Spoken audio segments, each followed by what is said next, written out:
3 బిర్యానీలు తీసుకురా. Okay sir. డబ్బులున్నాయంట్రా? ఉంటే ఇక్కడికి ఎందుకు వస్తా? మరి బిల్ ఎలా? ఫుడ్ తిన్నాకే కదా బిల్ ఇస్తారు, అప్పుడు ఆలోచిద్దాం. రే ప్లాన్ ఏంటో చెప్పండి, నాకు ఆగట్లేదు.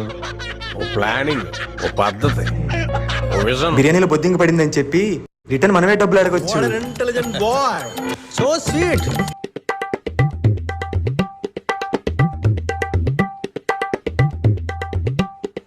వచ్చిందండి వయ్యా. Madam order. రే సాయి, పక్కన అమ్మాయిరా. రే ఇప్పుడు గొడవ పడితే చీప్ అయిపోతామేమోరా. డబ్బులు తీయండి, డబ్బులు తీయండి. నా కొడుక నీ బుద్ధి ఇప్పుడు తెలిసిందిరా. మీరు కొత్తగా కనపడుతున్నారు. మీరు మారారు, మీరు మారారు, మీరు మారిపోయారు. రే బిల్ బాయ్, ఎక్కడో కొడుతుంది సీనా. టిప్ 50 రూపీస్ పెట్టా, పండగ చేసుకో. రమ్య నీ పేమెంట్. Thank you. ఏంటి బ్రో నువ్వు డబ్బులు ఇచ్చావు? బిర్యానీ